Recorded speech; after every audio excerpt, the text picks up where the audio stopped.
Corporate విద్యా సంస్థలు దోచుకుంటున్నాయి. నేనే విద్యాశాఖ మంత్రిని అయితే వాటిని మూసేయిస్తా. మంత్రి కోమరెడ్డి వెంకరెడ్డి అంటూ చూస్తా ఉన్నాం. శబాష్, ఎక్సలెంట్ మాట అండి. ఇది వాస్తవము. 100% మేము వైఫై మీడియా ద్వారా కూడా ప్రతిరోజు ప్రశ్నిస్తా ఉన్నాము. ముందు ఇచ్చే చూపించండి. రేవంత్ రెడ్డి గారు, కోమరెడ్డి వెంకరెడ్డి గారు ముందు ఈ పని మీరు చేయండి. తెలంగాణ రాష్ట్రంలో కార్పొరేట్ విద్య లేకుండా చేయండి. విద్యా దోపిడీ జరుగుతూ ఉంది. లక్షల్లో ఫీజులు చేస్తూ ఉన్నారు.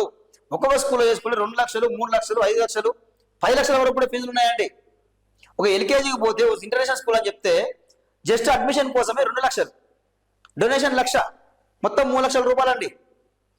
ఇలా ఈ దోపిడీ ప్రభుత్వానికి మొత్తం కూడా తెలుసు. సరే, మీరు వాస్తవం, మీరు తెలిసైనా తెలియకైనా వాస్తవం మాట్లాడారు. మరి ప్రభుత్వం రేవంత్ రెడ్డి, నీకు ప్రైవేట్ విద్యా సంస్థల మీద చర్యలు తీసుకునే దమ్మున్నదా? ఫీజు నియంత్రణ చట్టం అమలు చేసే దమ్మున్నదా? మీ పేర్లు మేము కార్పొరేట్ విద్య అందిస్తామని చెప్తా ఉన్నావు. మరి కార్పొరేట్ విద్య అందించాలంటే ప్రభుత్వ స్కూళ్ళు ఆ స్థాయిలో ఉండాలి కదా.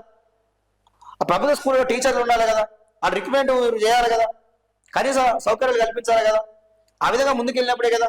ముందు ఈ పని చేసి చూపించండి. సీఎం ఎన్ని నిధులు తీసుకెళ్తే నల్గొండకు అన్ని నిధులు తెస్తానని వెల్లడి. నల్గొండలో 8 కోట్లతో నిర్మించిన హై స్కూల్ ను ప్రారంభించిన మంత్రి అంటూ మనం చూస్తా ఉన్నామండి. ఇక కొడంగల్కి 8 నిధులు తీసుకోకపోతే మన నల్గొండకు కూడా 2 నిధులు తీసుకొస్తా, నల్గొండని అభివృద్ధి చేస్తా, ఒక మోడల్ సిటీగా తీర్చిదిస్తా అని చెప్పి మాట్లాడడం మనం చూస్తా ఉన్నాం. ఇప్పటికీ అది కార్పొరేషన్ కూడా అయ్యింది. సో వాస్తవం కూడా ఈ విద్య మీద చాలా పోరాటం చేయాల్సిన అవసరం అయితే ఉన్నది. ఈరోజు ఇష్టారీతిన పేద ప్రజల రక్తాన్ని జలగల్లాగా పీల్చి తాగుతా ఉన్నారు ఈ కార్పొరేట్ విద్యా సంస్థలు. ఈ నారాయణ చైతన్య చూసుకుంటే చాలా దారుణం అయిపోయిందండి.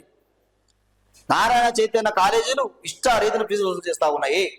కొన్ని పర్మిషన్ లేకుండా నడుపుతా ఉన్నారు. ఆఖరికి వాడు స్కూల్స్, పెన్నులు, పెన్సిళ్ళు, ఆఖరి బూట్లు, సాక్సులు కూడా వాడే అమ్ముతాడు. విద్యా వ్యవస్థ అంటే ఈ రోజు వాస్తవానికి కూడా ఒక సేవా రంగం కింద లేదండి, అది ఒక వ్యాపార రంగంగా మారిపోయింది. విద్యను కొనుక్కునే పరిస్థితి ఏర్పడతా ఉన్నది.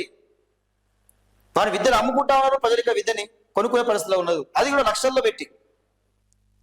పేదవాళ్ళకి విద్య అంతే పరిస్థితే లేదు. సో మీరు ఈ నిర్ణయం తీసుకోవాలి, ఈ విధంగా ముందుకెళ్ళాలి. ఖచ్చితంగా మీరు ఈ మాట మాట్లాడడం కాదు, మీ ముఖ్యమంత్రి రేవంత్ రెడ్డి గారిని మీరు ఒప్పియాలి. మీ మంత్రి మండలి కూర్చుంటారా, మీరు కూర్చుంటారా, ఈ ఈ విద్య మీద సరైన నిర్ణయం తీసుకోవాలి. విద్యా వ్యవస్థను మార్చుతాం, విద్యా పాలసీ తీసుకొస్తామని చెప్పి పేపర్ స్టేట్మెంట్ ఇవ్వడం కాదు. మీరు కూడా ఇట్లా స్టేట్మెంట్ ఇచ్చి ఉండడం కాదు. విద్యాశాఖ ముఖ్యమంత్రి దగ్గరనే ఉన్నది, విద్యాశాఖ ఆయన దగ్గర ఉంది కాబట్టి ఆయన ఒప్పించాలా. ఖచ్చితంగా ఈ పని చేయాలని చెప్పి కోరడం జరుగుతూ ఉంది.